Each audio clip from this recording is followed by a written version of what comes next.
I've worked in retail for a long time, and you can get pretty damn burnt out. I was in serious need of a break. I felt like everyone around me could see it, and I was starting to get sluggish. Enough was enough. I had to schedule some time off for myself. I decided to call my brother and hang out with him. He recently retired from the military, and he just got the deed to an old farmhouse with 60 acres of land. He had called me a week prior to invite me to visit him. He and I hadn't spent quality time with one another in years. Growing up, it was always the two of us, as far as I could remember. He was a lot older than me, and he enlisted before I was born. He was always working, so he had to travel a lot. At 14, I was used to being home alone. Eventually, we would just text one another to check up when we could. Even though we didn't see each other much, he always cared for me, always calling to make sure I was eating properly when he was deployed. This was the first time we were going to be able to talk in person in so long. This time was going to mean everything to me. My God, it was great to feel the wind in my face from my window on the drive. Nothing but thick forest and tall grass as far as I could see. Not a single car passed me by or followed me. Just me and the road ahead. From what I saw, it wasn't much of a populated area. Only thing I saw the entire drive was a gas station that was closed. It looked old-fashioned, so it had to have been closed for a while. I was glad I didn't have to stop anywhere, because there was nowhere to stop. I couldn't wait to get to my brother's place and get away from it all, breathing the fresh air and smelling the green grass. The drive was just so perfect. Every view was beyond picture-worthy. My GPS told me that I was about to arrive. I was so ready to relax on the porch in the middle of nowhere, smoking a bowl and looking up at the stars. I started to snap out of that daze that you get when you've been driving for over an hour or two. I could see a farmhouse with a barn in the distance. Finally, I pulled up to the front door, anxious to hop right out of the car. My brother burst out of the front door with something behind his back. I was welcomed with 2 canvas bags packed full of assorted outdoor gear. I was so stoked about this because this would make up for so much lost time together. He said because of the move, he hadn't explored much of his property. He thought it'd be cool to fully explore the property together. I'm not a weak, frail person, but I'm not experienced with survival, so this was new to me. I always felt weird around guns, so my brother only brought one of his pistols with him just in case. I always felt safe around him because I knew he could protect me. His soldier buddies would boast his marksmanship in battle.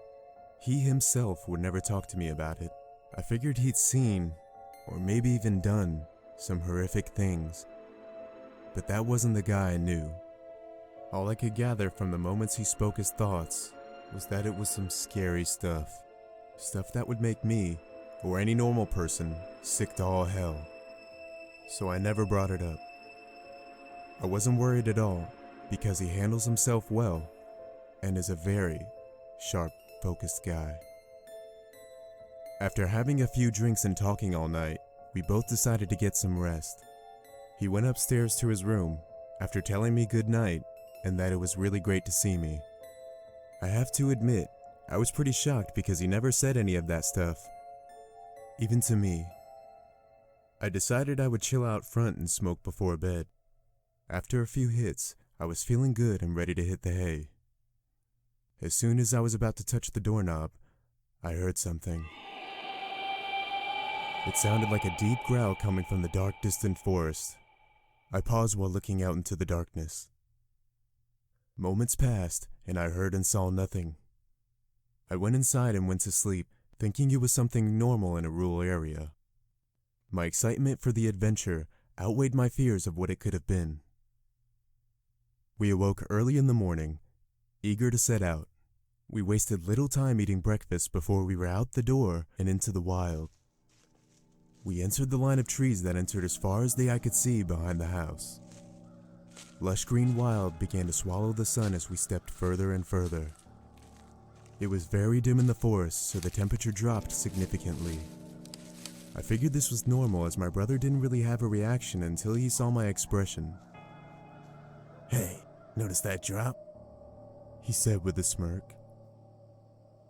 "Oh, you mean the temperature? Yeah, it feels nice," I replied while shivering a little bit.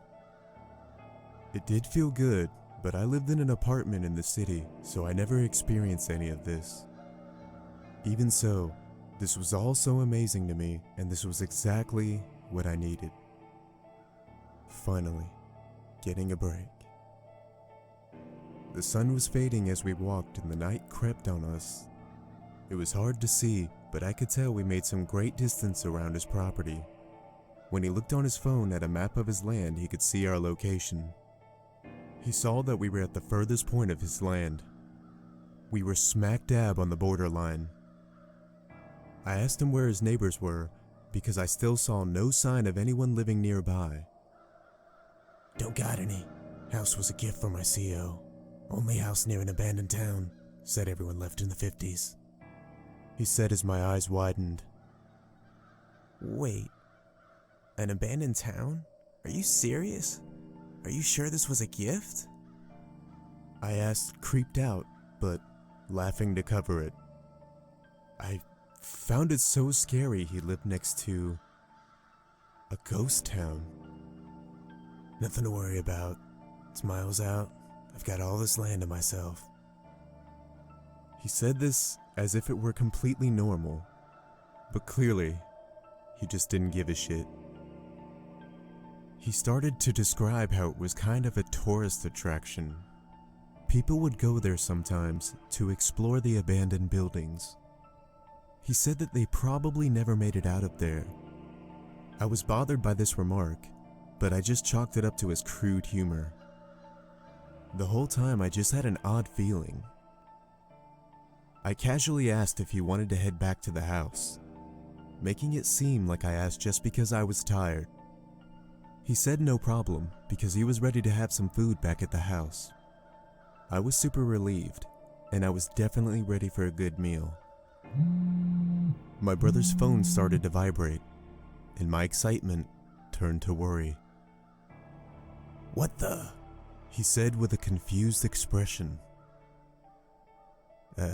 Did your phone just die?" I asked, concerned.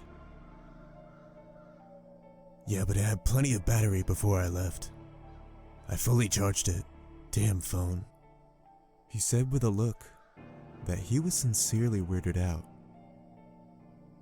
My brother's a really laid-back guy, but he's very organized. When little things like this happen, he gets really bothered. I just thought maybe he had a lot going on with the move. "Hey, it's no big deal. We can use mine. I still got plenty of life," I said to him, letting him know it was all good. When I went to pull out my phone, I noticed there was nothing in my pocket. I began to get that heart sink feeling. Even more so because I had been taking pictures of our entire walk. My brother asked what's up as he saw me patting my thighs and my back pockets. I lost my phone. I just had it a second ago." He saw that I was freaking out and interrupted me, telling me to calm down, that I probably dropped it while we were going up steep areas. I knew that wasn't the case. It freaked me out. I swear on my life, it felt like it was in there right before I put my hand in my pocket. I even felt it on my leg. I felt the weight just vanish as my hand got closer. That's what scared me. My brother found this quite amusing and started to calm me down by telling me, "It's fine. When we get back, we'll try and locate it when mine's charged back up. It's gonna be okay, don't worry. It's just a phone." That was all I needed to hear to chill me out and get us walking back to the house. While we were walking, it got colder and colder.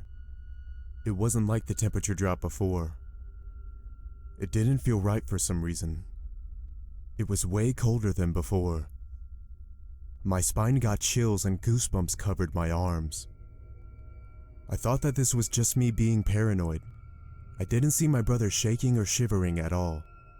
My brother suddenly stopped as if he was about to hit something. He looked back at me over his shoulder asking, Hey, does it feel colder to you? I looked at him seriously and whispered, Yeah, definitely. Way colder than before. I haven't seen him like this much, but I could tell something was up with him. Then he said something. It's not supposed to be this cold in the summer, and I can't even see my breath in my flashlight. It was far too cold not to see our breath as we talked. I exhaled into my flashlight and noticed what he was saying. Right as I said that, we heard branches cracking in the distance. What is that? I whispered soft as I could while moving closer to my brother. Don't run till I say, stay behind me. He said this, pointing his flashlight in the distance and scanning all around. I then noticed he was gripping his pistol with his other hand rather tightly. Some more cracking continued, but it was a bit closer to us now. Move, my brother said as I stayed close to him. I just wanted to go home was all I could think. Everything was just so dark that all I could see in my mind was darkness. We heard some more cracking coming closer to us. I wanted to run so bad. The cracking of the sticks became ruffles in the bushes all around us. There were slight thumps against the tree trunks, like something was hiding behind them. My brother began to pick up the pace, so I began to do so as well. Still trying to remain calm with my heart beating faster and faster. It got closer and closer until my brother stopped and turned the flashlight around. I stepped beside him to see what could be lurking behind us. We saw nothing, heard nothing. It all just stopped. We stood there motionless for a few minutes to see if anything could be stalking us, waiting. There was complete silence. I'd imagine the only thing you could hear was my heartbeat. We stood there, just watching and pointing our flashlights everywhere, waiting for something to happen. Then all of a sudden we heard the most terrifying shriek I'd ever heard. My jaw dropped so fast and my eyes got so wide. My brother pointed his gun in front of us where we heard it. The scream was like a monster. Every hair on my body stood up and I had goosebumps all over even more, even on the back of my neck feeling ice cold. Out of nowhere, a thunderous sound comes from a tree near us as if a truck hit it. Suddenly our flashlights went out by themselves. It was only for a split second they were off, but when our flashlights turned on, there, stood right in front of us, was a pale person. We couldn't tell if it was a man or a woman. It was tall and lean, with dead-looking skin. This thing was so horrifying it was hard to tell if it was even human. It had messy dark medium hair with strands of white. This thing looked like it had no eyes. I mean, I can't tell if it had no eyes, or if its eyes resembled the deepest abyss. It just stood there so chillingly still. It was so eerie how time felt like it stopped at that moment. It was naked, but it had stitches where its chest should be, and on its private area. It was bleeding everywhere, but its blood looked so old. The sound it was making was like gargling blood while growling. It made an odd motion, flexing its distorted-looking stomach. The stomach looked like it had something in it trying to burst out. The rest of its body was so chillingly still while it did this. Even worse was the smell that it emitted. The smell. The smell was so bad that even my brother scrunched his face like he ate a lemon. He said that he had smelt death before, but nothing like this. Before I could even run, my brother had pointed his gun at the thing. He yelled in a very commanding tone for it to freeze, that he would shoot if it got any closer. I panicked so fucking hard. All I could think was, why are we not running? Why is he talking to this thing? Its hands started to ball up into weird looking fists. Its hands were cut up but also covered in stitches. It started breathing heavily, and the moving in the stomach started to intensify. I was so terrified, I started to back up, too scared to remember how steep the terrain was. I fell back and tumbled down, spraining my ankle in the process. I think I passed out for what I hope was only a few seconds. I tried my best to get up when I heard 3 shots up from where my brother still was. I yelled for him to run while I tried to get away. My leg made a loud snap sound as I tried to stand. I couldn't help but fall to the ground, it hurt so bad. I wasn't able to see a thing around me while feeling horrible throbbing pain. There was no response from my brother. Then I heard something coming towards me, right to where I was. Screaming in terror so much, I didn't know my brother jumped down after me to help. I was so happy to see him I started sobbing. He hugged me so tight, and put my arm around him to help me get away.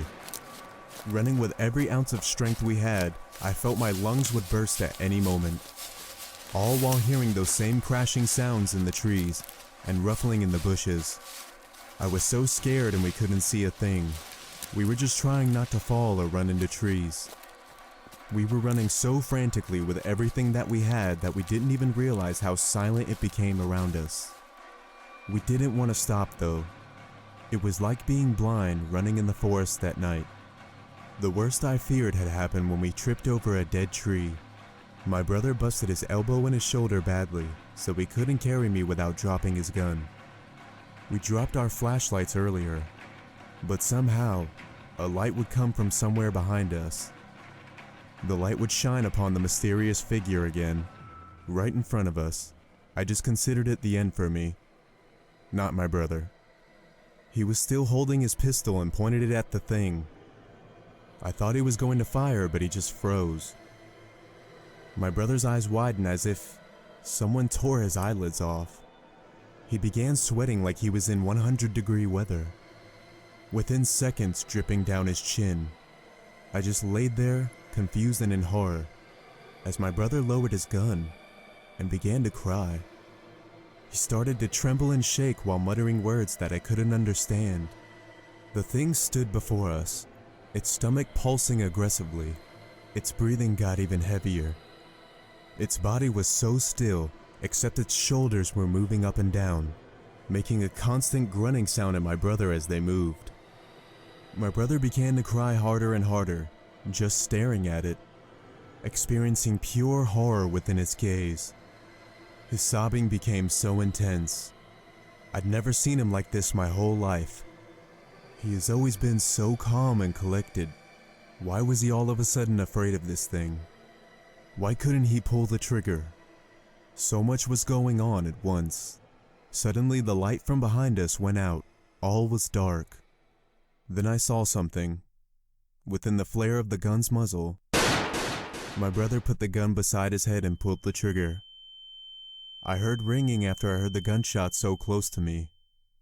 I screamed as loud as I could, as hard as I could. I felt like days passed. I couldn't believe that the most focused person I ever knew just did something like that. My hero just killed himself. I was all alone. Again. The way he looked at that thing, it haunts me. I don't know what happened after that. I must have screamed in the pitch black until I passed out. I awoke where I had fell, with my brother right next to me. That thing was nowhere to be seen. It was daylight. I could actually tell it was daylight. Somehow, the forest didn't seem to cover up the sun anymore. I could see better than when me and my brother first entered the forest. I had my brother's blood all over me, with bits of his brain on my pant leg. I began crying hysterically. I put my forehead down on the ground, losing all hope, until I noticed something.